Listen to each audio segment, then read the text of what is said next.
Welcome to the milestone 25th Miami Jewish Film Festival, the world's largest festival of its kind. We want to thank all of our members, sponsors, community partners, all of you film lovers who are watching tonight, and especially our presenting sponsors, the Center for the Advancement of Jewish Education, also known as SAGE, and the Greater Miami Jewish Federation for their continued support throughout all of these years. My name is Carol Brick-Turin, and I am so excited to be moderating a virtual conversation with screenwriters and directors Aalam-Warqe and Kobi Davidian from the movie With No Land, a fascinating, moving, and poetic new documentary which is premiering at this year's festival. Thank you all for joining us. I must say, Aalam-Warqe and Kobi, I'm a bit awestruck of the two of you. If we were together, you'd see me shaking just a little bit, because I really believe that you've made a breathtaking documentary in its authenticity and its poignancy about the untold story of Ethiopian activists. We know that roughly 30 years ago, Operation Solomon brought around 15,000 Jews from Ethiopia to Israel in under 24 hours. And this has always been hailed, certainly in America, as a magnificent military operation that only Israel could have pulled off. But we know now, having watched your film, that in fact, you have both discovered the untold history, silenced and kept in the dark for decades. And we have now learned about the dangerous yet necessary actions that were taken across 3 continents by the Jewish Ethiopian activists fighting for justice in their community. And so for that, we thank you. If we could start off with a bit of your personal background, if you'll allow us. Where is each of you from? Where have you lived? And where do you live now? And most important, how you got into filmmaking and directing. I born in Ethiopia. I came to Israel when I was 10 years old, and in Operation Solomon. yeah, in Operation Solomon actually. Yeah. So now we live here in Israel, some village. We have children. 3 children. How I'm get to cinema? Actually, I'm starting to interested when I was in school, high school. I start to make films. So it's like after the army, I continued, yeah, to learn. Okay. Thank you. Aalam-Warqe. Maybe Kobi, you can give us a little bit of your background and also how you met. Obviously, you're a married couple with 3 children. So give us a little bit of background of how the 2 of you first met as well. I was born in Jerusalem. I mostly lived most of my life in Tel Aviv. I got into film. My father was a painter, and I was always drawn into art. And film, this complicated medium of film, always pulled me in because it's sound and it's moving pictures and it's all together. And I was always fascinated and interested to do it. We met when Aalam-Warqe was in her 2nd or 3rd year of film school. She wanted to open a production company in Ethiopia, and we had a mutual friend that said, well, you should meet Kobi. He's a director and he makes things, and maybe he's will be interested, or you can do it. So we meet and like start to do something to work together. To work, we'll try started building the company, and very quickly we stopped building the company and started building a family. Beautiful. Instead, and then we came back to building a company, but the company is here and not in Ethiopia, in Israel. So you have many beautiful productions together, which is a wonderful thing. Tell me, what in particular inspired you to make this film? Well, there's several things. One, we directed an archive, a testimonial archive, for the Israeli National Archive called Memories of Ethiopia. And there, we have two different questions, two different answers. So from my side, first time I heard, found that people we interviewed, their work of and activities of their immigration to Israel. That I never knew that, because all what I was grown up in and taught that Israel rescued these poor Ethiopian Jews from Ethiopia, and I never knew that they did anything to active to come. So that was my side, and for me, it's all my works. It's dealing with the identity of as a Black woman, as Ethiopian, immigration. So when I understand, it was 3 years ago when I understand it will be 30 years for the operation. And I thought we need to tell the story, untold story, history, actually. Not only story. When you tell, we know the story of the operation, but I believe there is history and there is all ליד היסטוריה, תמיד יש את ההיסטוריה הלא מסופרת. Beside the told history, there's always the untold parts of it. So we start speaking about the Ethiopian part of this history, the history of Ethiopian Jewish. It's not start, when מדינת ישראל קמה. When the state of Israel. או שהתחילו גלי עליות. When the state of Israel was came into place, or even when the migration started. It started. I can continue. It started. It for 500 years. No, there is or more. There's It's not like גילוי, כאילו היהדות לא נוצרה רק בהקשר של מדינת ישראל, יהדות אתיופיה. The Ethiopian Jews didn't exist only when the state of Israel came into place. Right. There were Ethiopian Jews prior to, and some coming over, and then this is the most known part of history. What you were able to do. It's ancient history. Yeah, it's like 2,000 years of the Ethiopian Jews history and their migration. There is a lot of meaning of this. So many people, they don't understand it at all.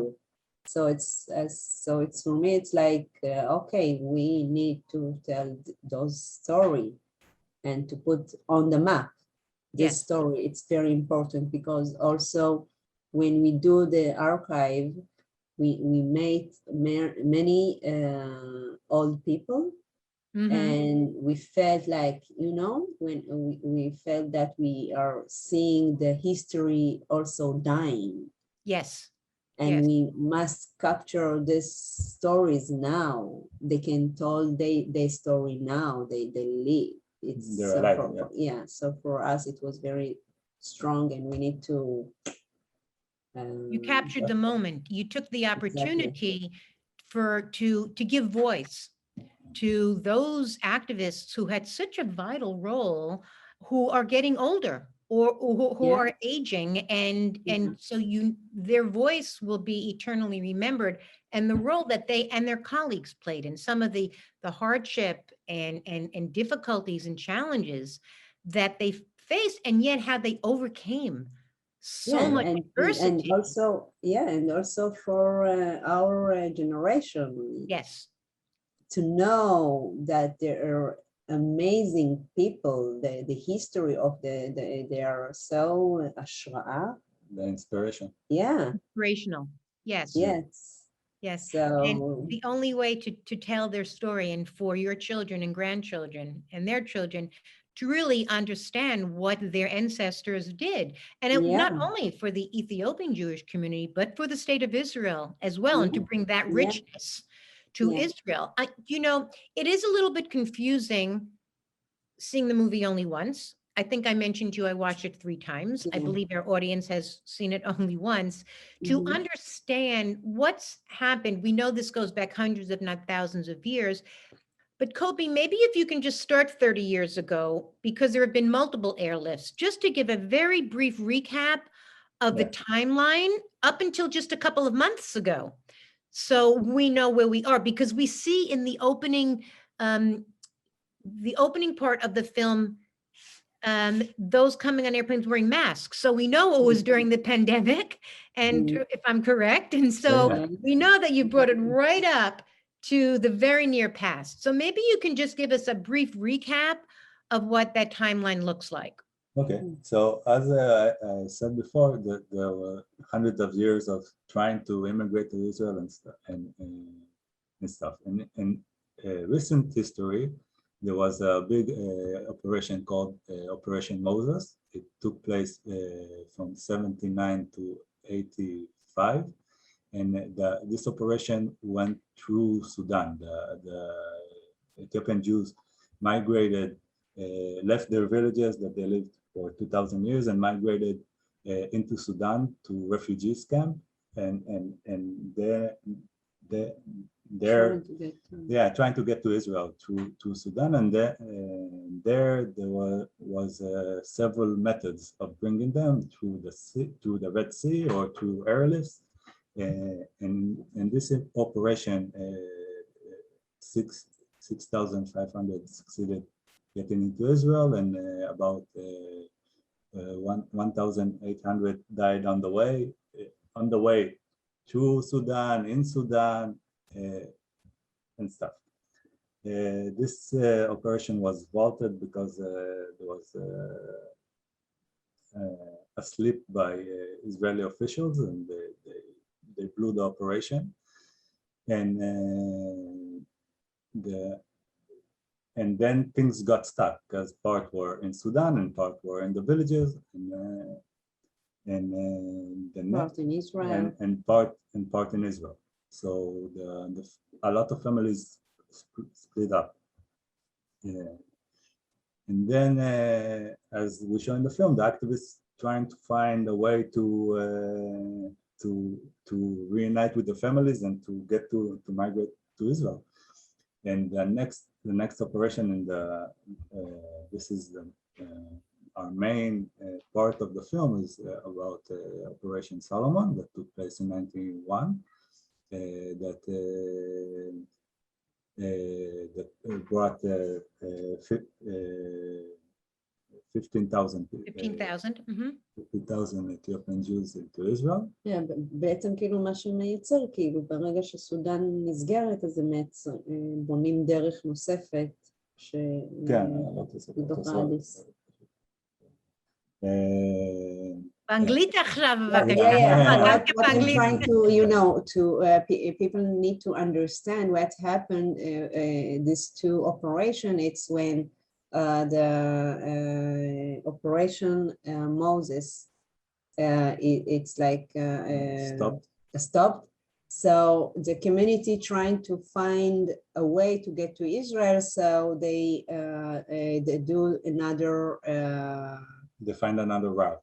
Yeah, to Addis Ababa. to Addis Ababa, and the second operation, it's in 91. It's Solomon. It's in that way, and then it got stuck for 30 years.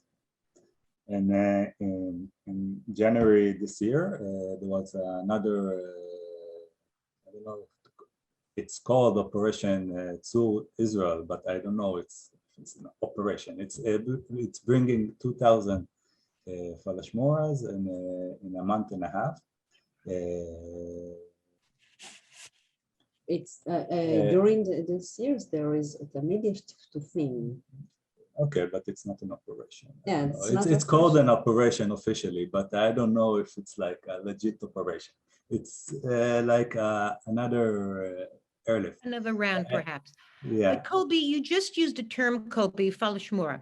Yeah. And I'm wondering, because you said that 2,000 Falashmura Ethiopian Jews came over, if you could make a distinction between the Falashmura and the Beta Israel Jews, because they're discussed in the movie. And I don't think there's a complete understanding in America, maybe even in Israel, about the distinction. Could you maybe shed some light on that for us? Yeah, well, the Falashmura are Jews that converted into Christianity and converted back again into Judaism. And Beta Israel are Jews from the beginning to the end. They didn't convert or do anything in the middle. That's the difference. Has that caused issues in terms of who can come over? Were the Beta Israel Jews brought over first? And can you tell us a little bit about how that emigration evolved based on whether it was Falashmura or Beta Israel communities involved? Yeah, well, it caused a lot of problems inside the community and for Israel. The state of Israel in Operation Solomon decided that they won't bring any Falashmura in that operation. So all the Falashmura community that are Jews in a way, as I'm not a rabbi, but they are Jews, and they were left behind. So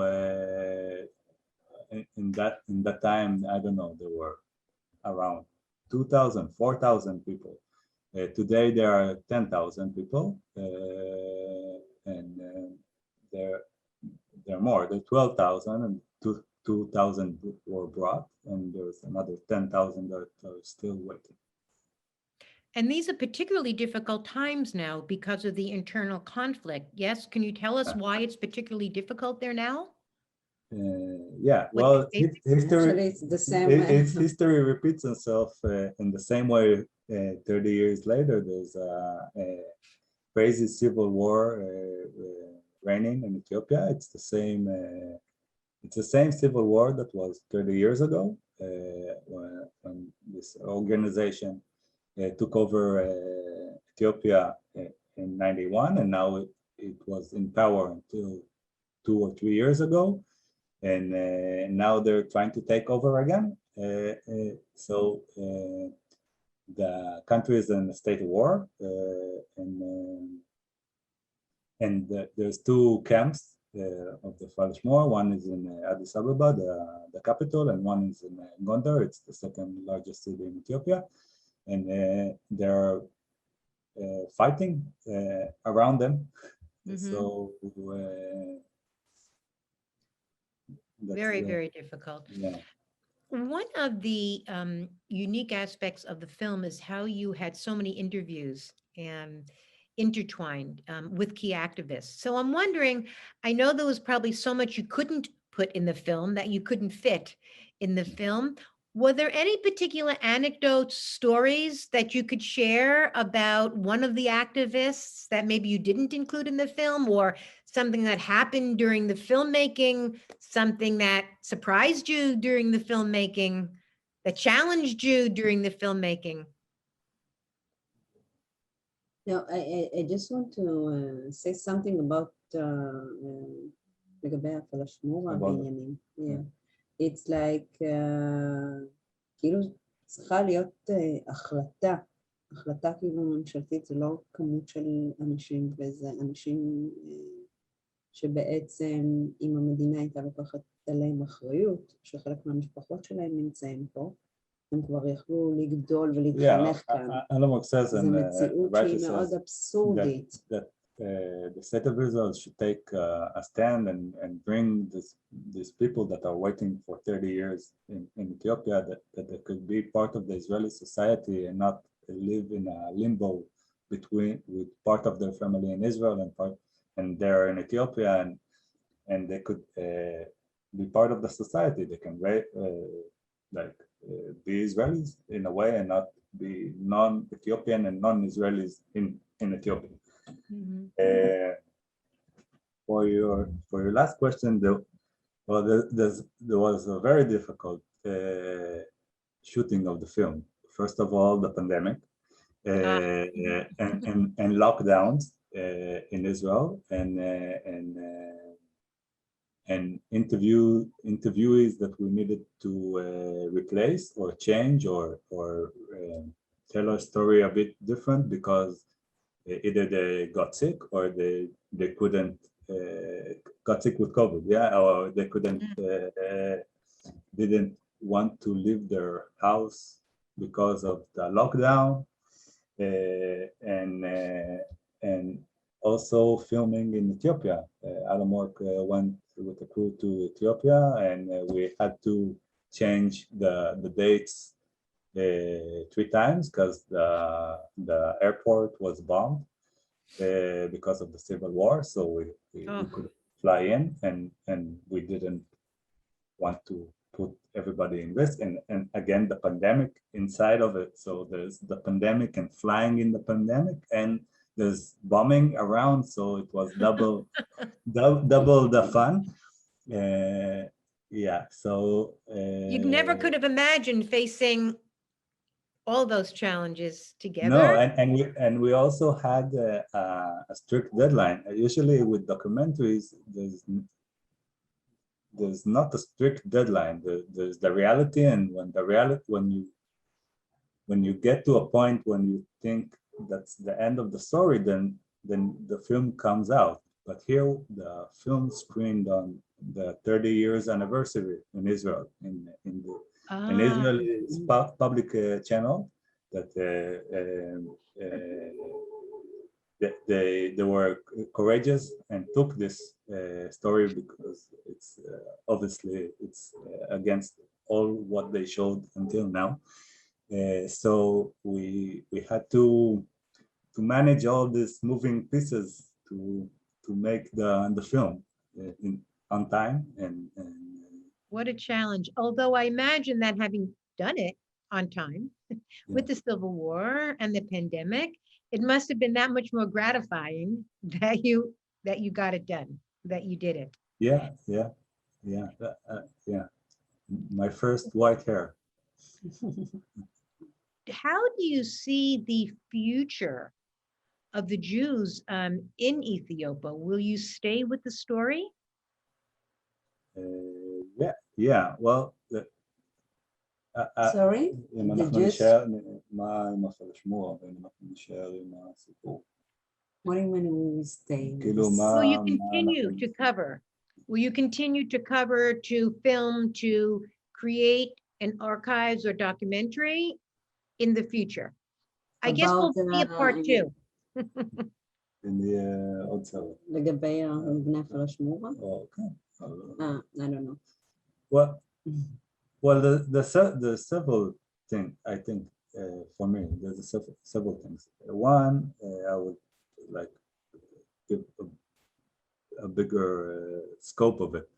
In 2015, the Israeli government put out a law that they should bring all the Falashmuras that left, and that time there was 8,000 people. And nothing happened. The law passed, and every government said, well, we don't have budget, not now, maybe next year, maybe 2 years from now, and stuff. The reason that the last operation in the beginning of this year happened is that the immigration minister is an Ethiopian. And the first thing that she did when she came into office is to find a budget to bring some It's only game of priority. priority. Yeah. Yes. So in that sense, we hope and want the film to help bring the remaining 10,000, because if they won't bring them now, then in 5 years there will be 12,000, and in 10 years there will be 15,000. It's not a mentioned spell. And it's only, as Aalam-Warqe says, Yeah. it's not a number, because 10,000 people for the state of Israel is nothing. Right, right. And if they were coming from the States or Canada or France or anything, that we won't have this conversation. You know, they could buy a ticket and come to Israel and migrate freely. They won't need any permission or special arrangement and stuff. In addition, we're trying. It's not continuing filming there, but we're trying to help bring Beta, the daughter that was left behind there with her husband and child.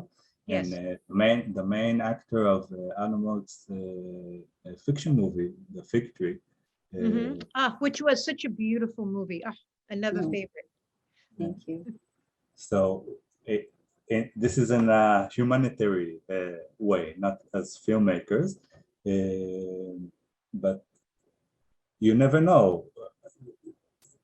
I don't know if like to tell the story again in a separate way, because the films have been made, documentary films have been made in the States and in Israel about this problem.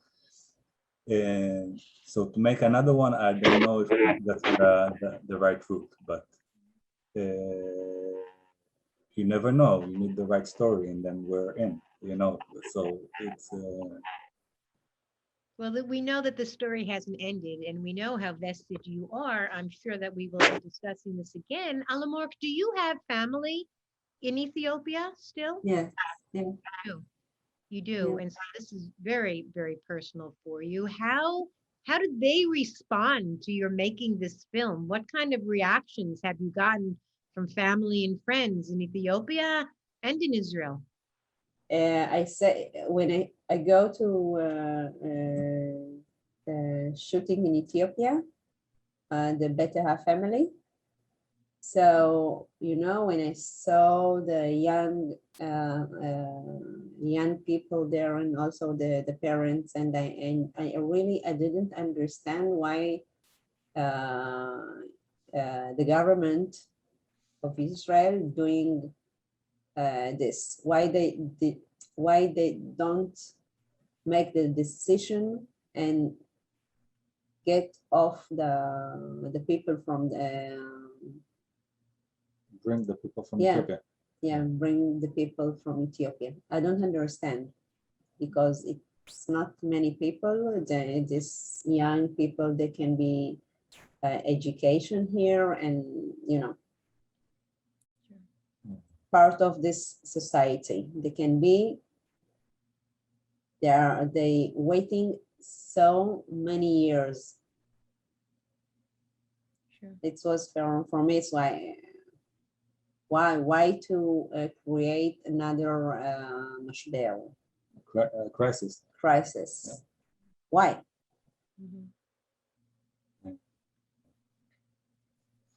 Kobi, is there anything that you'd like to add? Yeah, this is the most important thing. Now I'm adding like less important stuff. For me, there's two things. One is learning about the cases, the rabbinates that were in Ethiopia, the leaders and the rabbinates that were in Ethiopia that came up with this crazy plan of living the whole community will leave the village and come into Addis with no place to stay, with no anything, and that this will cause Israel to make an airlift. And that's exactly what happened. So that was completely crazy. And they had a vision, and they put it into reality, and this was amazing. The second thing is two people, except all the Ethiopian activists that are, I don't have words to say about the work. I want to also put out the Micha Feldman, the how do you call it, the Israeli representative there that did everything that over his power and against Israel's official way to bring the Ethiopian Jews into Israel, and also Susan Pollack of the American organization. That was a huge part, and I think all of the interview, all of the people that were part of it should like get their gratitude, and their name should be written in history for the work, because they brought a community, not a family, not a village, not a city, a community, the whole community. Yeah. So. Well, the two of you have really brought this history to light and opened so many of our eyes to the untold story. I started off, Aalam-Warqe and Kobi, by saying I was awestruck. You are awesome. You are just awesome. I hope to meet someday. I am sure that all those who are watching are thrilled to have been privy to getting this additional information from you. So, toda rabba lachem. Thank you so much for being with us, for making the film, for being with us. And again, thank you to all of our members and sponsors, community partners, volunteers, all you film lovers, and of course to SAGE, the Center for the Advancement of Jewish Education, and the Greater Miami Jewish Federation for participating in this milestone 25th Miami Jewish Film Festival. Thank you. Bye-bye. Thank you very much. Thank you.